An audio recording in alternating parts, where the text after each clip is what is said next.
Hello friends, अब आप हमें अनअकैडमी की लर्निंग ऐप पर भी फॉलो कीजिए बिकॉज़ वहाँ भी आपके लिए अच्छे कोर्स हमने रखे हैं। तो स्लाइड्स को डाउनलोड करके ऑफलाइन वॉच कर सकते हैं। तो जाइए जल्दी से फॉलो कीजिए एंड रिव्यूज़ देना मत भूलिए। तो डियर, आज का जो टॉपिक रहेगा हमारा शिक्षा मनोविज्ञान के प्रमुख संप्रदाय व इसके संस्थापक एवं उसकी जो विशेषताएँ हैं उसके बारे में चर्चा करेंगे। इंपॉर्टेंट टॉपिक है सभी टेट एग्जाम के लिए। सो डियर, वीडियोज़ को लाइक कीजिए, शेयर कीजिए एंड सब्सक्राइब कीजिए मेरे यूट्यूब चैनल को। So now friends, let's start. और साथ के साथ डियर आप नोट डाउन करते रहना, इम्पोर्टेंट ये है। सो सबसे पहला जो है हमारा संप्रदाय, फर्स्ट है संरचनावादी संप्रदाय। तो संप्रदाय जो है संरचनावादी संप्रदाय और इसके जो संस्थापक हैं ईबी टिंचेनर और विलियम वुंड इसके संस्थापक माने जाते हैं।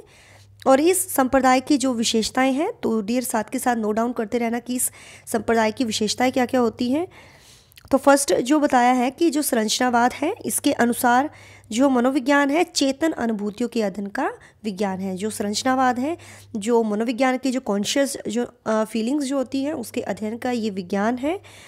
और अनुभूति को मीन्स जो फीलिंग्स जो होती है आपकी उसको अंतर्निरीक्षण विधि द्वारा, अंतर्निरीक्षण विधि किसको बोलते हैं, आपका सेल्फ ऑब्जर्वेशन जो होता है जिसमें शिक्षक है जो शिक्षार्थी है वो आपकी खुद अपना निरीक्षण करता है, अंतर्निरीक्षण विधि उसको कहते हैं। और उसमें 3 तत्वों में इसको बांटा गया है अनुभूति को। पहला है संवेदना मीन्स जो आपकी सेंस है, प्रतिमा जो आपकी इमेज है, अनुराग जो आपका इफेक्शन है। तो 3 तत्वों में ये बांटा गया है। थर्ड जो पॉइंट है, इस सिद्धांत के अनुसार तत्वों का मनुष्य की चेतना में महत्वपूर्ण स्थान है। जो मनुष्य की जो कॉन्शियस होती है उसमें इन तत्वों का महत्वपूर्ण स्थान होता है। और यह संप्रदाय वैज्ञानिक पद्धति के उपयोग पर बल देता है। तो ये जो संप्रदाय है ये वैज्ञानिक पद्धति के उपयोग पर बल देता है। तो ये संप्रदाय जो है संरचनावादी संप्रदाय और इसके जो संस्थापक है ईबी टिंचेनर विलियम वुंड है। तो आपको बताना है इन्होंने फर्स्ट प्रयोगशाला स्थापित की थी, कहाँ की थी, क्विज का क्वेश्चन है आपका ये, ठीक है। बताना है आपको इन्होंने जो प्रथम प्रयोगशाला कहाँ शुरू की थी और कब की थी, ठीक है। तो ये क्विज का क्वेश्चन आपको कमेंट्स में इसका आंसर करना है। अगला है प्रकार्यवादी या कार्यात्मकवादी संप्रदाय। तो डियर ये जो संप्रदाय है इसके जो संस्थापक हैं जॉन डीवी, विलियम जेम्स एवं जेम्स एंजल। तो इसके ये संस्थापक हैं, तो नोट डाउन कर लेना। अब इसकी विशेषताएं हम पढ़ते हैं। तो डियर इसकी जो विशेषताएं हैं प्रकार्यवादी की, इस संप्रदाय के अनुसार मनोविज्ञान में अनुकूली व्यवहार का अध्ययन किया जाता है। जो उनके अनुकूल होता है व्यवहार, उनका बिहेव, उनके अकॉर्डिंग जो होता है व्यवहार, उनका अध्ययन इसमें किया जाता है अनुकूल। और व्यक्तिगत विभिन्नता जो इंडिविजुअल डिफरेंसेस जो होते हैं और बाल मनोविज्ञान और बुद्धि परीक्षण जो होते हैं आदि उपागमों का श्रेय इसी संप्रदाय को जाता है। आपका इंडिविजुअल डिफरेंसेस हो गया या बाल मनोविज्ञान हो गया या बुद्धि परीक्षण जो होते हैं जो उपागम, उनका श्रेय इसी संप्रदाय को जाता है। और यह संप्रदाय पाठ्यक्रम की विषय वस्तु को उपयोगी मानकर उस पर बल देता है। तो ये जो संप्रदाय है जो पाठ्यक्रम है, करिकुलम है, उसकी जो विषय वस्तु होती है उसको मेनली रखकर उस पर ये फोकस करता है, बल देता है। ओके, नेक्स्ट है व्यवहारवादी संप्रदाय। तो डियर व्यवहारवादी संप्रदाय जो होते हैं इसके जो संस्थापक है जेबी वॉटसन है। तो याद रखना है जेबी वॉटसन है। और इसके जो विशेषता है पढ़ते हैं, क्या है इसकी विशेषता। पहला है इस संप्रदाय के अनुसार मनोविज्ञान व्यवहार का विज्ञान है, ना कि चेतना अनुभूति का विज्ञान। तो सही है, वर्तमान में जो मनोविज्ञान है व्यवहार का विज्ञान है, ना कि चेतना अनुभूति का विज्ञान। तो अब इस उसमें जो वॉटसन ने माना था कि जो मनोविज्ञान है व्यवहार का विज्ञान है, ठीक है। मनोविज्ञान में व्यवहार का अध्ययन करने के लिए, जब हम व्यवहार का अध्ययन करते हैं तो उसके लिए कौन कौन सी विधियाँ हैं, प्रेक्षण विधि है, अनुबंधन, परीक्षण तथा शाब्दिक रिपोर्ट का प्रयोग किया जाता है। मनोविज्ञान में क्या किया जाता है, जब व्यवहार का अध्ययन करते हैं तो प्रेक्षण विधि, अनुबंधन, परीक्षण जो किए जाते हैं, शाब्दिक रिपोर्ट, वर्बल रिपोर्ट जो है उसका प्रयोग किया जाता है। नेक्स्ट है यह संप्रदाय ई पावलोव के परीक्षण के परिणाम पर आधारित है। जो उनका परीक्षण था ई पावलोव का, उनके रिजल्ट पर ये आधारित है। और इस संप्रदाय के अनुसार मनोविज्ञान का उद्देश्य है कि वह मानव व्यवहार की व्याख्या, नियंत्रण एवं उसके संबंध में भविष्यवाणी भी कर सकता है। जब वो उनके व्यवहार का जो अध्ययन करता है तो वो मानव व्यवहार का जो अध्ययन करता है तो उसकी व्याख्या वो कर सकता है, उस पर कैसा कंट्रोल होना चाहिए उसके बारे में भविष्यवाणी कर लेता है कि इसकी कैसी ग्रोथ होगी। तो जो वो उसका भविष्यवाणी कहते हैं ना, उसकी भविष्यवाणी की जा सकती है जब उनका अध्ययन किया जाता है बाल मनोविज्ञान में। तो यही है कि इस संप्रदाय के अनुसार मनोविज्ञान का उद्देश्य है कि वह मानव व्यवहार की व्याख्या, नियंत्रण एवं उसके संबंध में भविष्यवाणी कर सकता है। अगला है गेस्टाल्टवादी या समग्रवादी संप्रदाय।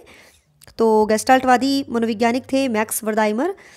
तो इसके बारे में क्या बताया है, इस संप्रदाय के अनुसार मनोविज्ञान व्यवहार तथा चेतना दोनों के अध्ययन का विज्ञान है। तो उन्होंने कहा था कि जो मनोविज्ञान है वो व्यवहार का और चेतना का दोनों के अध्ययन का ये विज्ञान माना जाता है, और इस संप्रदाय द्वारा व्यवहार में संपूर्णता के अध्ययन पर बल दिया जाता है। ठीक है, इसमें क्या किया जाता है, जो व्यवहार है उसका संपूर्ण तरीके से संपूर्ण अध्ययन पर बल दिया जाता है। और इस संप्रदाय के अनुसार कोई व्यक्ति किसी वस्तु को उसके समग्र रूप से देखता है, मीन्स उसकी समझ से देखता है। ठीक है, जैसे कोई भी जैसे इसकी थ्योरी में बताया था गेस्टाल्टवादी की, वो जो चिंपैंजी था वो समस्या को देख रहा था, समग्र रूप से देख रहा था, उसको समझ रहा था कि प्रॉब्लम कहाँ है, एनालाइज उसका कर रहा था। तो समग्र रूप से जब वो देखता है अथवा ग्रहण भी करता है, ठीक है, तो इस संप्रदाय के अनुसार कि कोई जो व्यक्ति है वो उसको समग्र रूप से देखता है किसी भी समस्या को और उसको ग्रहण करता है। क्लियर है। पूर्ण से अंश की ओर शिक्षण पद्धति इसी संप्रदाय की देन है। क्लियर है। अगला है डियर मनोविश्लेषणवादी संप्रदाय। तो मनोविश्लेषणवादी जो मीन्स जो संप्रदाय है इसके जो संस्थापक है सिगमंड फ्रायड हैं, और इन्होंने जो फ्रायड ने बताया था इसकी जो विशेषताएं हैं पढ़ते हैं। पहला जो है, इस संप्रदाय में id, ego, super ego means चेतन, अर्धचेतन तथा अचेतन आदि प्रधान है। डियर इन्होंने जो इनका व्यक्तित्व जो सिद्धांत है इन्होंने 3 बताए थे, इड, ईगो और सुपर ईगो। ठीक है, तो इन्होंने जो बताए थे उसमें जैसे इड था इसको अधिक महत्व दिया था, और इसमें बताया था कि यह जीवन और मीन्स मृत्यु से दोनों जो उसकी मूल प्रवृत्तियां हैं उसका एक केंद्र माना जाता है, और इसकी उत्पत्ति बच्चे के जन्म के साथ ही ये शुरू हो जाती है, और ये इच्छाओं की मीन्स जननी होती है। ठीक है, उन्होंने इस इड में इसने बताया था। ठीक है, और अगला जो बताया था इसने ईगो में बताया था कि ये जो एक आपका रियलिटी प्रिंसिपल ये होता है, जो अहो होता है मीन्स ईगो जो होती है, और यह हमारे व्यवहार पर नियंत्रण करता है, कंट्रोल करता है, और जो हमारी इच्छाएं होती हैं और जो हमारी वास्तविकता होती हैं, रियलिटीज़ होती है, उसमें बीच में ये बैलेंस बनाए रखता है, मीन्स एक पुल की तरह ये कार्य करता है। ठीक है, और जो मीन्स ये होता है, जो ये होता है डियर ईगो जो होती है ना, ये जो ईड होता है और आपकी जो सुपर ईगो होती है वो एक बीच में ये होता है, और इसको दोनों को इसको मीन्स बनाना होता है, तो इसको मन का शासक भी इसको कहा जाता है ईगो को। और अगला जो है सुपर ईगो, तो सुपर ईगो किसे बोलते हैं, अचेतन को। इसका विकास सबसे देर में होता है, जो परम अहम मीन्स जो सुपर ईगो होती है, और इससे आदर्शवादी मीन्स आइडियलिस्टिक जो प्रिंसिपल है इसको कहते हैं, और ये वे शक्ति है जो आदमी को मीन्स सामाजिक बनाए रखती है, और इसी के आधार पर व्यक्ति के अंदर मीन्स पछतावे की भावना इसमें आती है कि उसने कोई भी गलत कार्य किया है, तो उसमें आती है ये सुपर ईगो में। ठीक है, तो मनोविश्लेषण सिद्धांत में सिगमंड फ्रायड ने उसको 3 दशाएं उसमें बताई थी।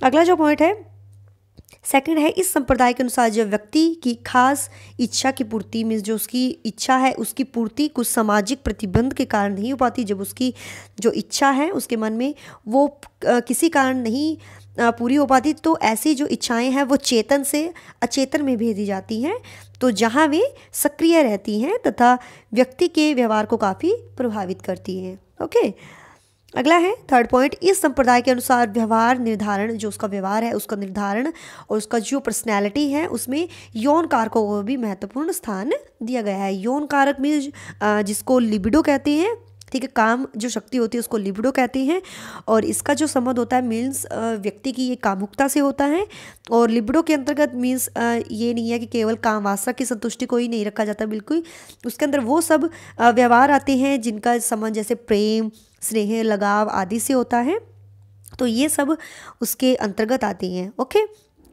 अगला है, इस संप्रदाय के अनुसार विद्यालयों में बाल केंद्रित शिक्षा होनी चाहिए। जो विद्यालय है उसमें चाइल्ड सेंटर एजुकेशन उसमें रखनी चाहिए। इस संप्रदाय ने व्यवहार की संकल्पना में अचेतन को अचेतन व पूर्ण चेतन व्यवहारों को सम्मिलित करने पर बल दिया है। तो उसमें जो संप्रदाय है उसमें व्यवहार की संकल्पना में अचेतन जो है और पूर्ण चेतन व्यवहार जो है उनको सम्मिलित करने पर बल दिया है। ओके, अब देखते हैं अगला डियर, ये है प्रेरकीय प्रयोजनवादी जो संप्रदाय है। संस्थापक इसके विलियम मैकडूगल हैं, और इन्होंने डियर 14 मूल प्रवृत्तियाँ बताई थी और उसके 14 ही संवेग बताए थे, इनका रिलेशन होता है संवेगों से। और इन्होंने कहा था कि व्यक्ति अनेक मूल प्रवृत्तियाँ लेकर संसार में आता है। जैसे इन्होंने 14 संवेग जो बताए थे, लाइक जैसे ये भय बताया था, घृणा बताई थी, करुणा, आश्चर्य, आत्माभिमान, भूख, प्रतिभाव, क्रोध, वात्सल्य, कामुकता, आत्महीनता, एकांकीपन, अधिकार भावना, आमोद। तो इन्होंने 14 संवेग बताए थे। ठीक है, तो इसके बारे में पढ़ते हैं। विशेषताएं इसकी क्या है। इन्होंने मनोविज्ञान को जीवित जीव जंतुओं के बर्ताव का धनात्मक विज्ञान कहा है।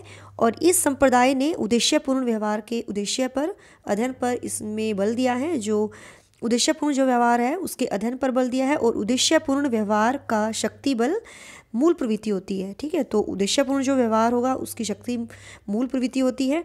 और इस संप्रदाय में कार्यों को विशेष महत्व दिया गया है और बताया है कि कोई भी अगर हम कार्य करते हैं तो उसके पीछे मोटिव ज़रूर होता है, उद्देश्य हमारा ज़रूर होता है, एक प्रयोजन अवश्य होता है।